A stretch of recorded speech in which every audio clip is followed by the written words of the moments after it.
Ito ang nakakagulat para trending sa mundo ng social media ang di umano'y balitang sa sample printed ballot na ilabas ng Tacloban City, kapansin-pansin na walang kalaban si Martin Romualdez na ang inendorso ni dating Pangulong Rodrigo Roa Duterte na walang iba kundi si Nene Bacale, at ang tanging Romualdez na lamang ang nakikita sa listahan. Kaya tanong ng marami sa ating mga kababayan, anong nangyari? Pero bago ang lahat mga kapinas, kung bago ka pa lamang sa channel namin, ay huwag mong kalimutang mag-subscribe at pakiclick na rin ang notification bell para mas maging updated ka pa lalo sa lahat pa ng bagong videos na i-upload namin.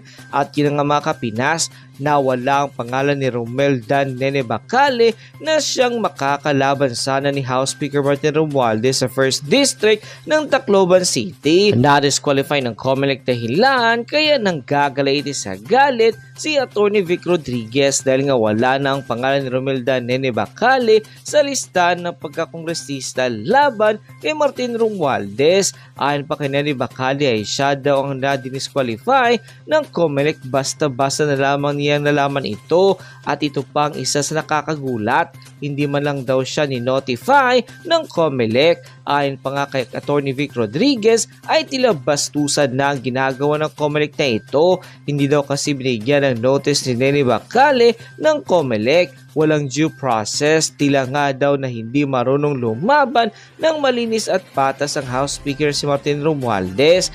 Basta-basta na lamang tanggalan sa official candidate para sa pagkakongresista itong si Nene Bacale. Bakit naman daw ganon? Kaya nga dahil di mo na dito ay nasasabi na ng taong bayan na malamang ramdam na ni Martin Romualdez na baka ito'y matatalo na sa darating na 2025 midterm election.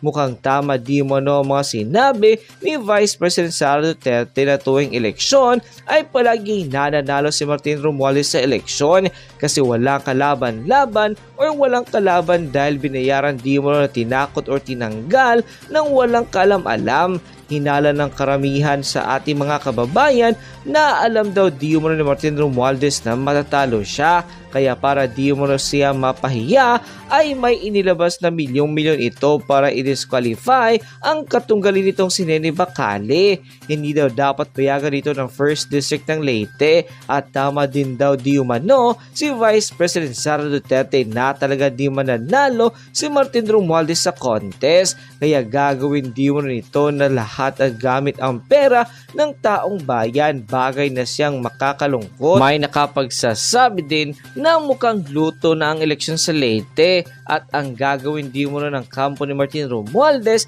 ay maglalagay sila ng balota na walang pangalan ng mga kalaban na nasabing speaker.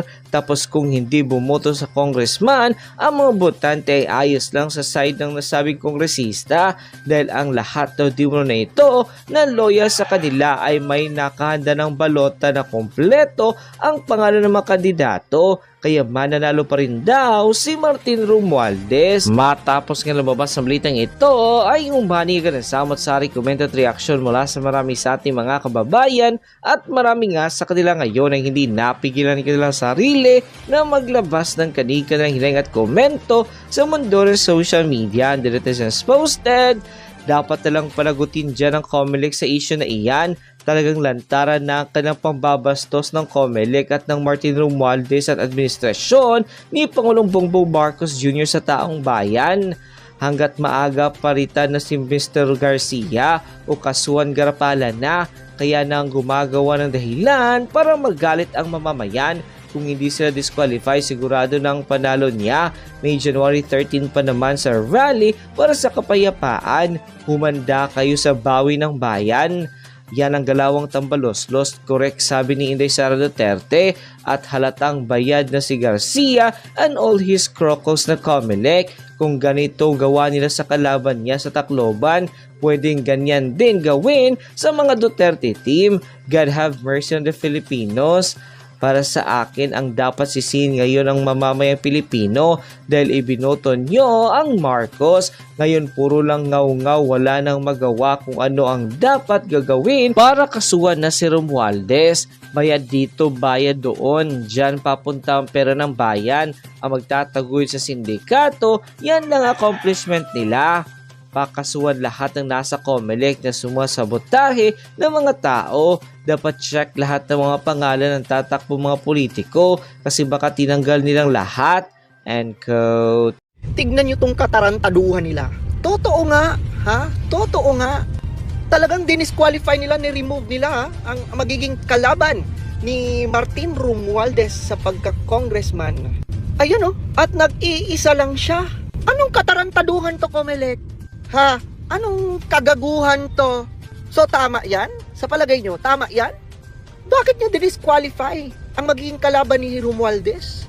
Bakit pagdating sa balota si Romualdez na lang? Naninigurado? Sigurista? Bakit? Bakit? Kasi ini-endorso ng mga Duterte? Tang-igit nyo. Diba? Walang kwentang eleksyon pala to eh. COMELEC, umaksyon kayo. Ha? Huwag kayong duwag at huwag kayong inutil. Mali na yung mga pinaggagawa nyo. Dictatorship na to mga lods. Mga diktador talaga sila. Namamanipula. Ginagamit nila ang kapangyarihan nila. Klarong-klaro. Mga lods, i-share nyo to. No? I-share nyo to. Ipakalat nyo tong video na to. Kasi sobra ng katarantaduhan pinaggagawa nila. Pati ba naman ang gustong kumandidato, gugurgurin nyo? Bakit? Bakit na sa mayigit 16 na trilyong piso ang utang ng Pilipinas? Anyari? Ang sabi ng mga loyalista, nabayaran na daw ni BBM ang utang. Nabayaran! Pero patuloy na umakyat na umakyat. Imagine mo 16 trillion na. Sino pinaglululoko nyo? Ay, nako. Di ba? Alam nyo mga lods, ramdam natin yung Ramdam natin yung hirap ng mga loyalista sa kaka-explain. Diba? Kasi imagine mo, 16 trillion na ang utang ng Pilipinas ngayon, pero wala tayong nakikitang project. Anong nangyari sa inutang ng Marcos administration? Ano to mga lads? Takot na ba? Threaten ka na ba? Tambaluslos? Example, wala po yung pangalan ni Bacale, Nene, independent candidate para kongresista laban kay Martin Romualdez. Agoy. Siya raw po ay disqualified at nalaman na niya ito kahapon at hindi po siya officially notified ng COMELEC. Bastusan na po ang ginagawa pati ng COMELEC. Hindi binigyan ng notice yung tao na meron palang oposisyon doon sa kanyang pag-transfer ng kanyang distrito. Basic po iyan sa ating saligang batas, yung due process at equal protection of the laws. Naglabas ng pahayag ang COMELEC at sila'y nagsabi, ito ang certified list of candidates. Kasali po si Nene Bacale, kandidato for congresswoman, kalaban ni Martin Romualdez. Hindi po talaga marunong lumaban ng malinis at patas ang ating mga nagpapahirap sa bansa. Tinanggal po nila si Nene Bacale bilang opisyal na kandidato ayon sa COMELEC. Ano, takot ka, tambaluslos? Takot ka? No? Yung mga karakas ng mga buwisit na buhaya na yan, halatang halata mo talaga. Bakit ho ba Yan. pumayag kayo na ma-exempt itong AKAP? Yan. Hindi naman siya matter of life and death. Tama. Kasi kung babasahin mo yung kanyang, mismong yung guidelines muna, itong original ng DSWD, Pagmumukha at pinahigpit ngayon siguro po na guidelines, ito po ay hindi naman po ikamamatay Tama. ng Pilipino kung hindi siya makatanggap nito. Ano ba logic talaga dito? Yan. Ano po ang inyong logic Yan. pag pinagbigyan ito itong AKAP? Pero Sir Ted, tungkol doon sa logic muna, tungkol sa programa, kung ano ba ang kadahilanan, talagang dapat ang sumagot niya ng DSWD kung bakit may ganyang programa. Sa part 4 ng komisyon, una, respeto natin po yung mismong poder, katungkulan ng DSWD bilang ahensyang tagapagpatupad po nito. Hindi para i-replace ng COMELEC yung aming pong desisyon, diskresyon, doon sa diskresyon ng DSWD. Kung paano yan mapapatupad ng tama, kinakailangan si DSWD ngayon ang ating sisingilin sa bagay na yan. At siyempre yung katulad po namin sa komisyon, binigyan kami ng sitwasyon o absolutely ban, wala na hindi natin pagbibigyan sa 45 araw o pagbigyan natin, pero meron tayong mga i-implement na kondisyon. Or less, doon na lang po tayo pumunta sa may bibigay tayong kondisyon upang hindi naman po maka-apekto sa mga kababayan din natin na nangangailangan, Sir Ted. Kasi nga, yung pagdidesisyon kung sino nangangailangan o hindi, talaga naman pong aaminin natin, wala po kaming poder doon o wala kaming diskresyon. Pero ang DSWD, kailangan managot sa amin sa bagay na to. Okay, Chairman, kumamarapatin po rin nyo ha, itong aking next question. Baka lang po kasi sa pananaw po ng iba, no? Ang akin po naman dito, nagpapasintabi ako. Chairman, hindi kaya kayo kinausap dito ng ilang mga mambabatas at may kasamang banta na pag hindi ka pumayag, pa-i-impeach ka, Yan. guguluhin ang buhay mo? Yan, oh, ang mukha niya. Ay, wala po. At Diyos ang aking saksi, Sir Ted. Wow. Wala pong kumakausap sa akin, Wow. sa kanila, sa kahit na ako. Diyos ang saksi. Gagamitin mo na naman ang Diyos. Ang tapang-tapang ni Ted Filon, no? Manong Ted, saludo po kami sa inyo. Tapang mo, no? Parang ganyan din katapang yung tulpo dati. Diba? Parang ganyan din katapang yung mga tulpo dati eh. Pero tahimik sila ngayon. Wala na talaga tayong ibang maaasahan kundi si Ted Filon lang. Siya lang talaga, no? Ang broadcaster, siya lang talaga ang maaasahan nating tagapagtanggol natin ngayon. Kasi ang tulpo, tahimik! Imagine niyo mga lod, klarong-klaro na talaga na ginawa lang naman nila yung akap para sa eleksyon. Huwag na tayong maglokohan dito. Ha? Tinatarantado nyo ang mga Pilipino. Klarong-klaro po itong Comelec. Ewan ko ba? Ako, Comelec, sana talaga marinig ng Diyos yung sinabi mo. Saksi ang Diyos. May mga araw din kayo. Ha? Yung pang-aabuso nyo. May araw din talaga kayo. Sus, Ginoo ko, anong katarantaduhan na naman tong survey na to? Basahin natin mga lods. 41% of Pinoys back impeachment of VP Sara according to SWS. Hey, grabe, lahat na lang talaga isa-survey. Pero, actually mga lods, di ba, kung iintindihin mong mabuti, 41% of Pinoys, di ba, pabor kuno sa pag-impeach kay VP. I think itong 41%, mga ano yan sila eh. Loyalista at saka mga pinklawan, di ba? So, where's the 59%? Duterte supporters. Marami pa rin, di ba? Marami pa rin ang sumusuporta at nagtitiwala kay VP Inday Sara. Pero ano bang magagawa natin? Yung mga mainstream media, mga bahag ang buntot, mga duwag at bayaran.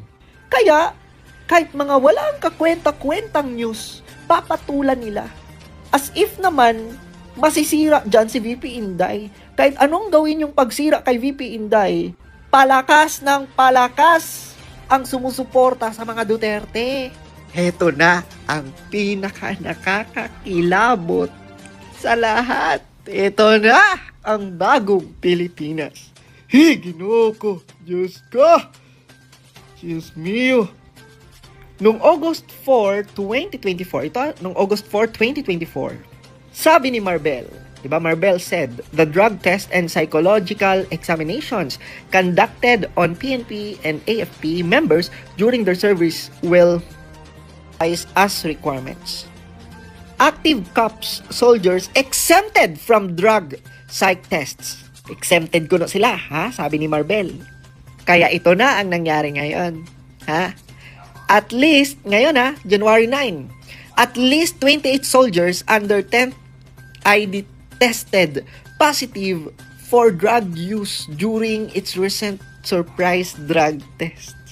Grabe talaga ngayon yung droga mga lods, no? Talagang, bakit ang dali, ang bilis? Yung pagkalat ngayon, pati mga pulis, pati mga sundalo, di ba? Natanggal yung takot sa paggamit ng droga. Grabe, nakakatakot. Wow, ngayon pa kayo aaksyon na 30 pesos na ang kada isang kamatis. Ngayon pa kayo aaksyon? Basahin natin. Romualdez bumuo ng Mega Task Force. Mega Task Force versus price manipulators. Sabi pa dyan, napakalaking bagay talaga na ang pagkikreate ng Mega Task Force para tingnan at hulihin yung mga nagmamanipulate ng presyo, lalong-lalo na yung bigas. Sinabi ni Zambales 1st District Jefferson J. Conghon. Oh, okay. So ngayon nyo pa yan naisip? Ngayon pa na 30 pesos na ang kada isang kamatis. Ang galing nyo talagang umaksyon, tsaka na kayo aaksyon pag nagsitaasa na lahat. Ang galing ng mga buhaya. Tsaka pa sila aaksyon. Tangina nyo. Kumbaga, gagawa-gawa pala kayo ng mga ganyan. Bakit nyo pa hindi ginawa yan nung simula? Masyado kayong papapel, masyado kayong papogi. Ngayon nyo pa yung gagawin kasi bakit? Malapit na eleksyon? Nek-nek nyo? Agay! Saan ka pupunta? Bakit nakaalis na itong si Matubato? Basahin natin. The New York Times reported on January 5 that Edgar Matubato obtained a new passport and identity along with a new job description as he left in the Philippines. It's more fun in the Philippines. Immigration to probe Edgar Matubato's exit from Philippines under different name. Ang tanong, sino ang nagpalabas dito? Kasi bulilyaso ang plano nyo. Kasi hindi umepekto ang gawa-gawang storya nitong Matubato na to. So para hindi kayo balikan at para hindi mabisto kung sino man ang nagbabayad dito, ipapa-exit niya. Ang galing! Ang galing ng administrasyon ngayon. Grabe, nakakatakas. Nakakatakas ang mga kriminal at nakakatakas ang mga kasuspe-suspetsang mga tao. Diba? Talagang questionable, bakit ito nakaalis? Iba. Ano ang masasabi mo sa paggamit ng confidential funds ni Vice President Sara Duterte? Hindi lamang dapat yung kay Vice President Sara Duterte imbestigahan. Lahat ng gumagamit ng confidential funds, kung may iimbestigahan, lahat. Pero Hindi pa pwedeng isa ang lang. tanong is about Sara Duterte. Yung paggastos niya ng confidential funds, sinabi niya hindi siya magpapaliwanag sa Kongreso. Tama ba yun? Tama, sapagkat binibigyan siya ng COA Tama. until January or February of this year to comply with documentation. Tama. Yung notice of disallowance, Karen, ito'y malaking kasinungalingan. Ang notice of disallowance ay hindi kasong kriminal. Tama. Hindi yun finding of Wala, guilt. ano. Yun ay Hindi pa para tapos. remedyohan mo yung mga kulang na dokumentong pinapasumiti sa'yo. At binibigyan pa siya ng January or February of this year. Therefore, the investigation conducted by the House of Representatives, if at all, premature. Tama. Huwag mong pangunahan ng COA. Tama. Constitutional duty ng COA yan. Tama. Article 9, paragraph D, section 3. So, attorney, naniniwala kang walang maling paggamit si Vice President Sara Duterte sa confidential funds? hindi pa dapat husgahan Tama. dahil meron pa siyang period to comply. Tama. So lahat ito premature. Tama. Let COA do its job. Huwag pakialaman ng Kongreso yung trabaho ng Tama. COA because Tama. it is not the core function of Congress to do the function of COA. Agree. O ha? Bobo ka na lang. Bobo ka na lang talaga kung hindi mo maiintindihan ang sinabi ni Attorney Vic. Tama, bakit niyo hinuhusgahan ang paggamit ng confidential funds ni VP Inday Sara na well, in fact, hindi pa naman tapos ang pag-o-audit at binigyan naman si VP Inday Sara ng until this year para mag-comply, no, sa mga kulang na dokumento. Pero sablay talaga ang House of Representatives kasi may judgment na sila. Kasi kung ano-ano na ang mga pinagsasasabi nila.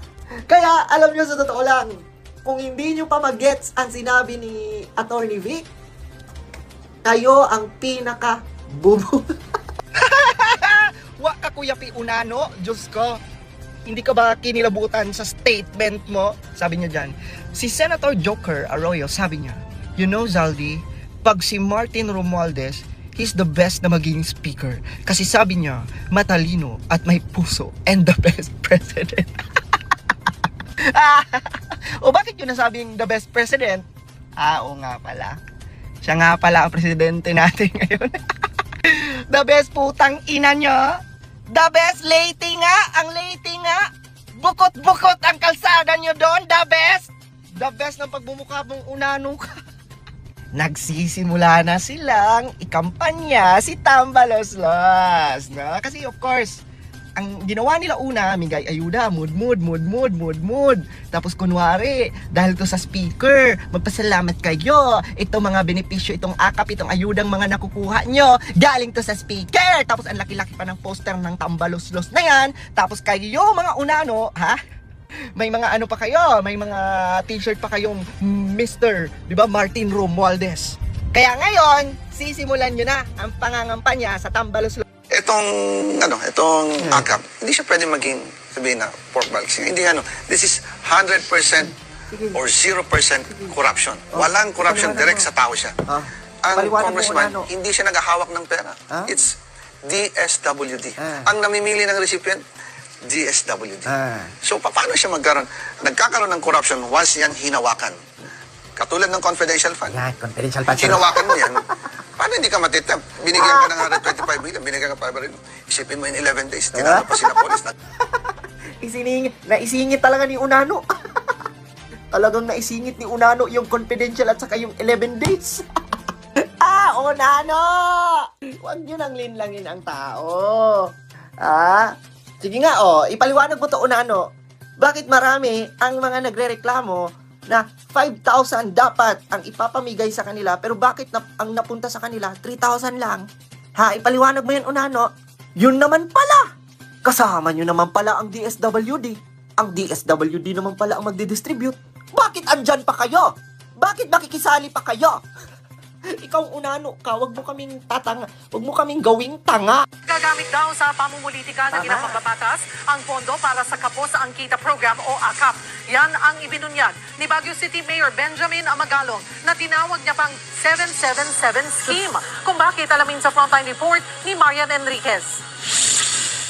Sa gitna ng kaliwat ka ng batikos laban sa ayuda para sa Kapos ang Kita Program o AKAP, isiniwalat ni Baguio City Mayor Benjamin Magalong ang aniyay 777 scheme. Sangkot daw dito si House Speaker Martin Romualdez. Sa ilalim daw ng scheme, bawat congressman na sasama sa payout sortie ni Romualdez makakakuha raw ng 7 million pesos para sa AYIX o AKAP, 7 million pesos sa MAIP o Medical Assistance for Indigent Patients at 7 million pesos sa TUPAD. Nakaapat ka pa naman na sortie, 21 times 4. That's 84 million pesos. Ilan yan? Ilan yan sumasama? Nung nalaman ng mga ibang congressman na meron pala yan, nagsamahan na lang. Mayor Magalong ng Baguio, saludo. Actually, ang dami ko rin mga followers, no? Sa TikTok, sa Facebook, na mga taga Baguio, solid Duterte talaga. And I really like, no? Sa lahat ng mga taga Baguio, saludo ako sa mayor nyo. Hindi nagbubulag-bulagan. Listado na. Grabe. Pag-usapan natin ngayon yung pagka-disqualify ng COMELEC or pagkatanggal ng kanyang pangalan sa balota. Itong si Nene Bacale ang makakalaban sana ni Congressman Martin Romualdez sa 1st District sa Leyte. So, klaro naman yun. Walang pangalan sa balota itong tumatayong kalaban ni Speaker Romualdez. So, anong gagawin ni Tita Nene Bacale? Kakasuhan ba niya ang COMELEC, si Martin Romualdez? Pakinggan natin itong vlog ni Ako Kabibig. Then mamaya, dagdagan ko ng reaction. Ano ang nangyari? May sample ballot ngayon para sa Tacloban City pero wala yung pangalan ni Nene Bacale, ni Tita Nene Amago Bacale na ang kalaban ni Martin Romualdez sa 1st District ng Leyte. Si Bacale, ito yung inendorso ni Pangulong Duterte, biglang nawala sa listahan. Bakit solo na lang daw ang pangalan ni Martin Romualdez? At ang interpretasyon ng maraming netizen ay baka pinadisqualify, o talagang gusto lang ipa-disqualify. COMELEC, ano ba ang nangyari? Bakit walang explanation? Maraming mga kandidato ang biglang umatras o tinanggal na parang may takutan o bentahan. May sagot ba ang COMELEC dito, mga kabibig? Nako. At meron ako nakitang video ni Atty. Vic Rodriguez na talagang nanggigili si Atty. Vic Rodriguez, mga kabibig, na bakit ganito na ang nangyari ngayong pamalapit na ang eleksyon, pero may mga pangyayaring katulad nito, mga kabibig. So, I'll be sharing my screen at panoorin natin si Atty. Vic Rodriguez sa kanyang explanation at statement regarding sa trending news na para yata March independent candidate para kongresista laban kay Martin Romualdez. Siya raw po ay disqualified at nalaman lang niya ito kahapon at hindi po siya officially notified ng COMELEC. Bastusan na po ang ginagawa pati ng COMELEC. Hindi binigyan ng notice yung tao na meron pala oposisyon doon sa kanyang pag-transfer ng kanyang distrito. Basic po yan sa ating saligang batas, yung due process and equal protection of the laws. Naglabas ng pahayag ang COMELEC at sila'y nagsabi, ito ang certified list of candidates. Kasali po si Nene Bacale, kandidato for congresswoman, kalaban ni Martin Romualdez.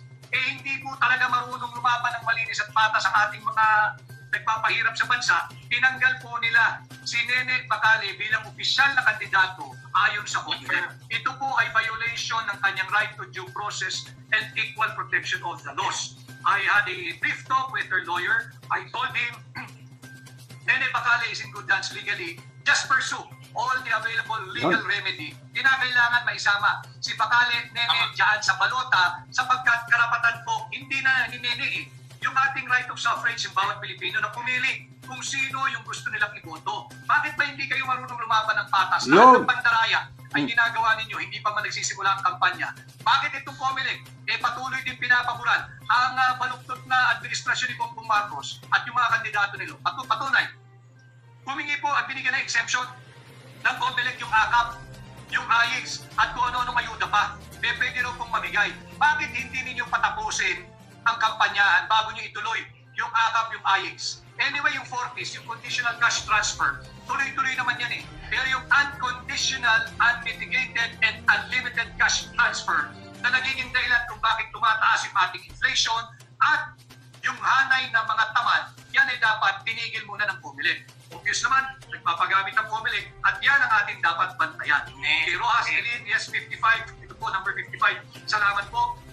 At kay Diamond, Lea, Catalina, Pucha, Garcia at Tambaluslos. Tama ho, masamang tandem yung Tambaluslos at yung COMELEC. Dapat po kayo mag-ingay dyan sa 1st Legislative District ng Leyte. Ayaw ng may kalaban ng taong ito, kaya tinanggal nila si Bacale, Nene. Ganito na po kasama, ganito na po kababoy at patuloy na paglabastangan sa ating saligang batas. Basta-basta na lang tatanggalin ang isang kandidato na tinanggap naman po ng maayos ng komisyon ang kanyang certificate of candidacy. Ito po yung kopya. May receiving copy pa ng Nene Bacale. At hindi po siya binigyan ng notice na merong reklamo o merong problema ang kanyang paglipat. Bigla na lang po siyang tinanggap after maglabas ng certified list of candidates kasama si Nene Bacale. Kailangan malaman po ito, hindi lamang ng mga taga-Leyte, hindi lamang ng mga taga-Tacloban, kung hindi ng buong Pilipinas. And again, I would like to remind the 1.8 million government employees, you have to demand for transparency. It is time to demand for accountability. As the Bongbong Marcos administration, nasaan yung 2.3 billion pesos hard-earned money mandatory contribution ninyo? Bakit ninagap ng GSIS sa tatlong listed company na lugi na hindi nagbibigay ng dividendo?